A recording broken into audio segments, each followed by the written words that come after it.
Development Life Cycle, and SSAD means Structured System Analysis and Design. Both deal with the development of the software for ERP solution. The development involves the analysis, the design, the implementation, the testing, everything.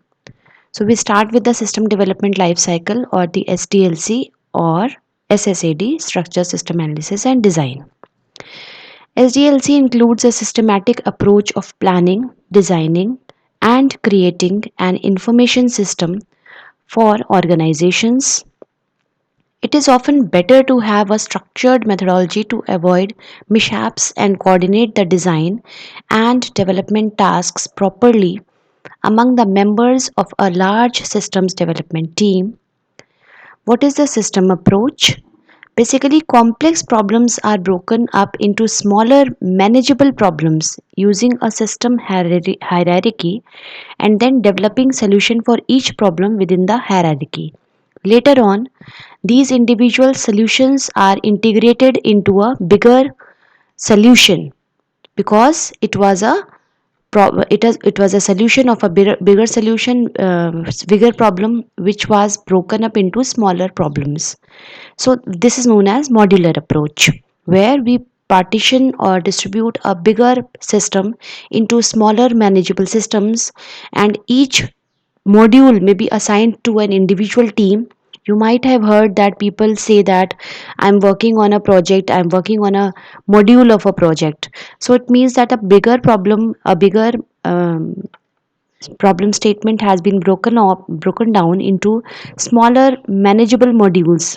These modules are again developed using the SDLC approaches, and later on they are integrated into a bigger solution.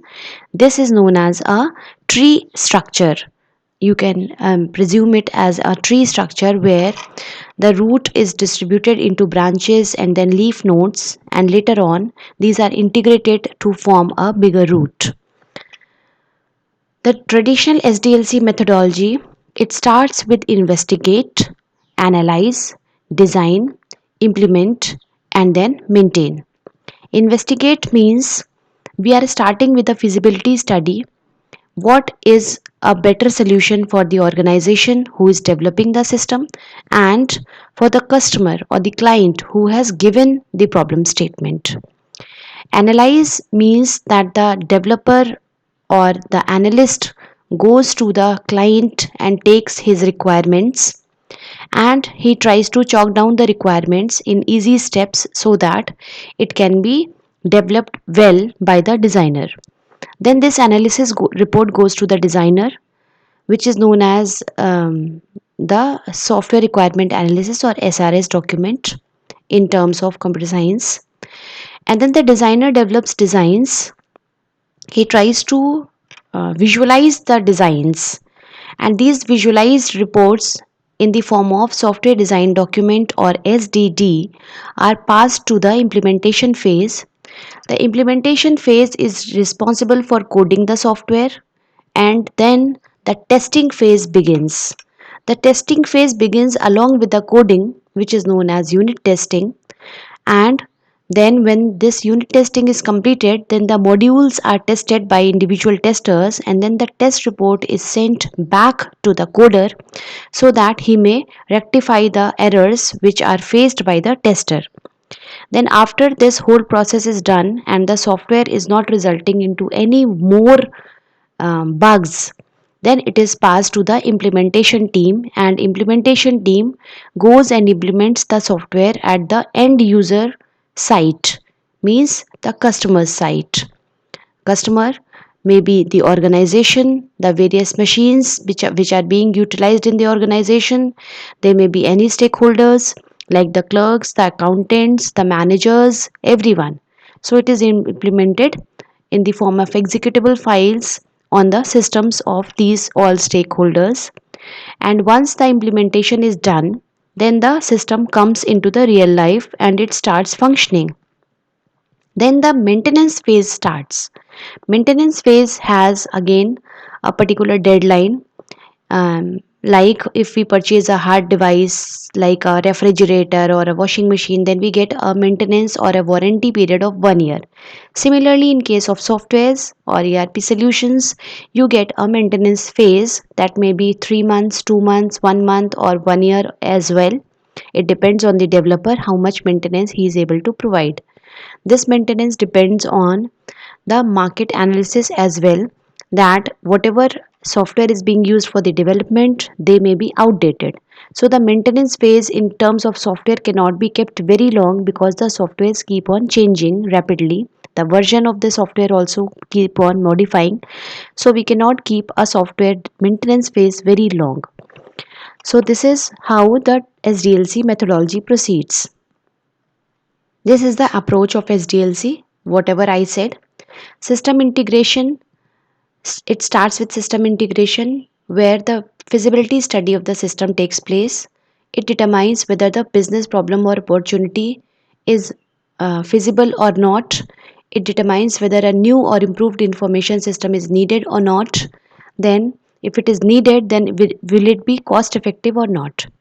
Then the feasibility study report goes to the analyst. What analyst does, the product system requirements are being analyzed. Analysis in detail the information needs of end user, the organizational environment, and any system presently used. If the system is being used, then what are the flaws in the system? What needs to be modified in the system? This all is done during the analysis phase. Then the system design phase comes, in which product system specifications are designed. It develops the logical input processing, output storage and control units of the system, means a visual report is created. Then the development of application of specification for the hardware, which is the machine and the media, software, which is programs and procedures, people, which are specialists and end users, data resources and information products that will satisfy the information needs of end users. These are all developed. This is even acquire or develop and install hardware and software. This comes into the system integration, which again studies about the feasibility of the system. So this integration also deals with the testing. The test starts with the document in the testing of the system and then the documentation of the system.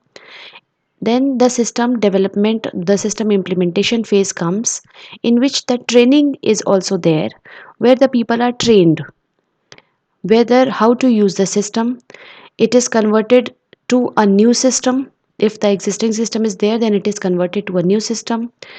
A post implementation review process is also provided to monitor, to modify the system as needed. If there is any flaws in the implemented system, then it is also modified according to the user needs.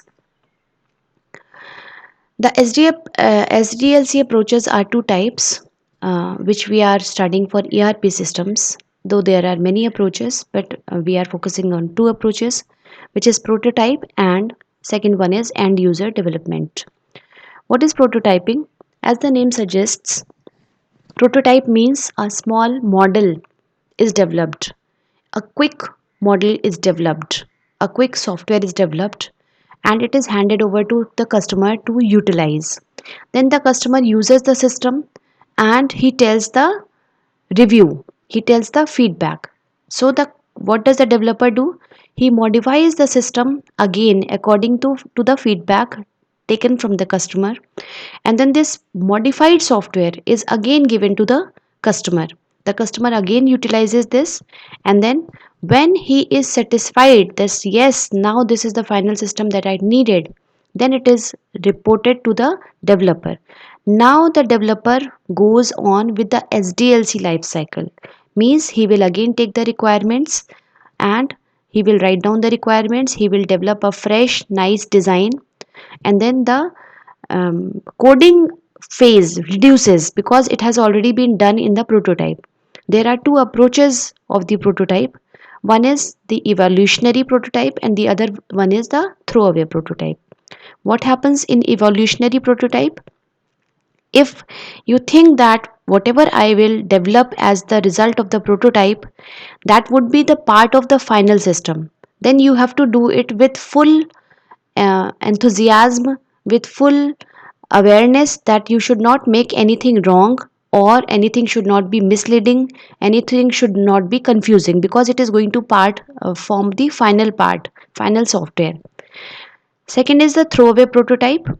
It means that you have kept in mind that once your final system is ready, or once your final system is acceptable by the customer, then while you do the SDLC approach again, then you will discard this work and develop a new work, because now you know what the customer wants, what he is satisfied with. So you will start with a fresh development and a fresh coding. So that is why the prototype is termed as throwaway. Means whatever has been the final prototype, that would be discarded and a new layout would be created. So we come to prototyping. This approach does not go through the analysis and design phase, because it develops a quick model. It implements a skeleton or a prototype of the actual system with a focus on data input and output. The idea is to demonstrate the system functionality to the user. Feedback is incorporated in the new system and demonstrated back to the user. You can see here, I'm going back to the SDLC. You can see that there is no option of feedback here. Whereas in prototype, after the design, the implementation, the feedback phase is there, where the customer reports back to the coder that these are the problems in the system, and the coder removes those problems. This approach has proven to be very effective with user interactive system, because the prototype is eventually converted into full scale system. Because you can take either the throwaway approach or the evolutionary approach. Now your system is ready, the customer is ready with what he needs, so you can either develop a new system or modify or beautify this what final prototype has been finalized by the customer. Second approach is the end user development or EUD. What it does, the users, this is again the end user who is going to utilize the system. That may be the clerks, that may be the accountants, that may be the managers, that may be the administrators. They are trained to develop their own application. Like you will tell them how to develop an application, though this is a very difficult approach, because if it is a layman, then he will not be able to understand the coding phase, he will not be able to understand the development phase. So the approach is to train the end user, and then he will develop his own system, though it cannot be done without the assistant of a trained coder. So these are the two approaches of the SDLC with which you can develop a system. This is the prototype model that I had explained. You have to build a prototype, you have to test the prototype, and then you decide on the next step. And if the revised prototype means the customer has utilized that prototype, and then he goes to the test prototype again. If he is not satisfied, then abandon the prototype. There is a three-way um, output from the decide on next step. If the prototype has been completed successfully, then you have to move to the traditional life cycle, and then you have to release the prototype for production. So this is how the prototype model takes place. We come to the second part of this presentation, that is the object oriented architecture in the ERP. What object oriented means? It means that we organize the software as a collection of discrete objects that incorporate both data structure and the behavior. Objects means that it is a part of a bigger system. It shows a contrast to conventional programming and architectural approaches such as procedural approach. That is, they emphasize on doing things rather than the data. So we try to distribute everything, we try to make everything in the form of objects. The objects are identifiable entities. You can say that it is like we say the name of a person, place, or thing is a noun. Similarly, we can say the name of a person, place, or thing is an entity. These are real or abstract objects with some characteristics and behavior. The object is an instance of a class, means it is a part of a bigger system that is known as a class. Like we can say that a class is a parent and the object is the child. Example, we can take that the objects are real objects or abstract objects. Attributes, these are the features that define characteristics of objects. Like if the child, we can say that the child, if the parent is a wrestler, then it is probable that the child may also become a wrestler. If it is, then we say that the attribute has been inherited by the parent. Maybe it will not happen that the child of a wrestler is a wrestler, and in that case the child may have his own properties as well. It is not compulsory that the object takes all properties of the class. He may take some properties or may develop some properties on its own. Two objects are distinct even if all their attribute values are identical. So if everything is identical, then also like the two child of a parent, though all the properties are identical, but they may be individual entities, individual objects, because they will have their own properties which they have developed on their own as well. Operations or functions. What are operations? These describe the behavior of objects. It is a way to access the attribute.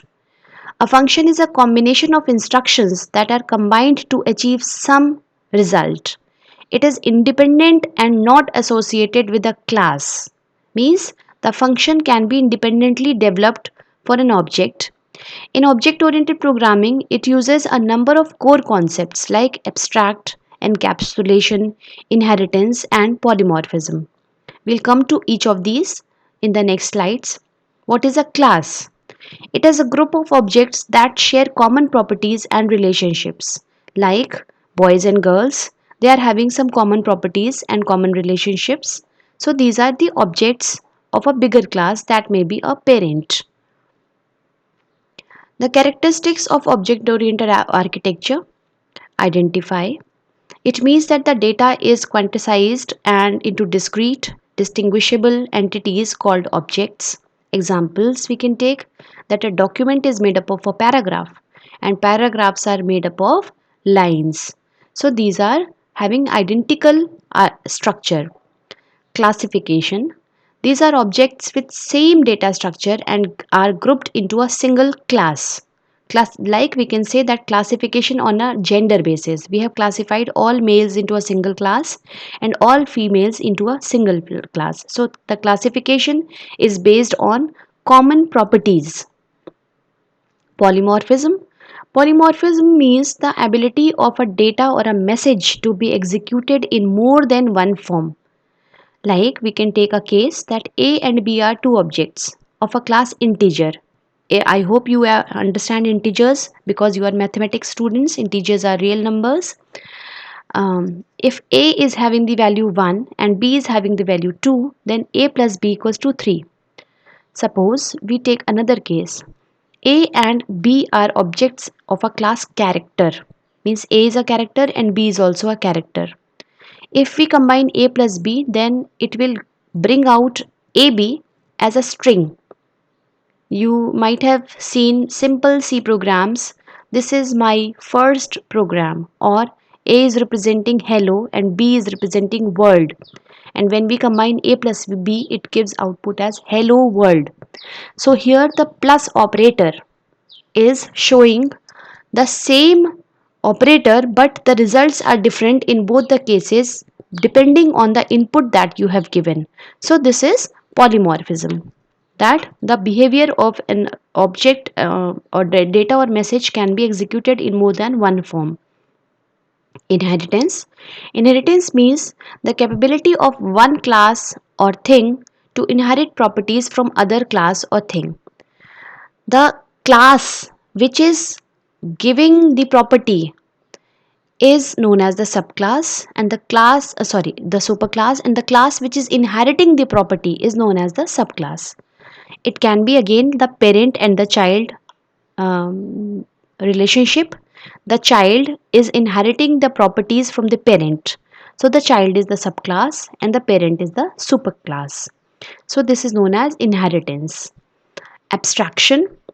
The act of representing essential features without including background details or explanations means you are trying to show whatever is important to the client. Okay, so whatever is important that can be encapsulated and shown in a particular form. So all the features which are not important that can be hidden. So, abstraction represents the essential features without including the details or background explanation. We do not show the coding, we do not show the background working to the client. We only show whatever is the output. Like if we try to purchase a machine, a system, a computer, then we are bothered about what is the RAM, what is the internal storage, what is the external storage, what all operating systems are there on the system, what all softwares can be involved. We are not bothered about how the operating system has coded, how the softwares have been coded. We are not bothered about all these things. So abstraction shows that you are only shown the features which are of your importance, and the background details or working of these systems are not shown to you. So we come again to the object oriented methodology in ERP. We follow the object oriented modeling technique or object modeling technique or OMT, and it has the following states: the problem analysis, the system design, object design, and implementation. The state, if you remember in SDLC, we were having problem analysis and then designing, then implementation. Here, the designing has been partitioned into two parts: the system design and the object design. So, the design proceeds in the form of, after the analysis has been done, the analysis includes the feasibility study as well, means we have chalked down what are the important requirements of the client, and after that the system is designed, and then the object methodology or object approach is utilized and the objects are designed. These are coded and then tested and then implemented. So this is the object modeling technique. It uses three kinds of models to describe the system. Object model, this describes the objects in the system and their relationships. By now we know what objects are. The dynamic model, it describes the aspects of the system that change over time, uses state diagrams. Means it can happen that right now we can say that on the tick of the clock we can initiate a process that this file copying will take place at 7:30 a.m. and after the file is copied, then the system will have a new implementation in it. So the state is changing. It was idle, now it is processing, and then it will go to hibernate. So the states of the system are changing. So this comes under the dynamic model. Functional model, it describes the data value transformations within the system, uses a DFD or data flow diagram. It shows the transformations of the system, means how the states of the system are changing, how the data values of the system are transforming over a period of time. This was all about the object oriented methodology and the SDLC approach. Hope you studied, hope you understood the concepts well. Uh, do keep listening to the lecture series so that you come across more and more new topics in the system. Thank you so much for listening patiently.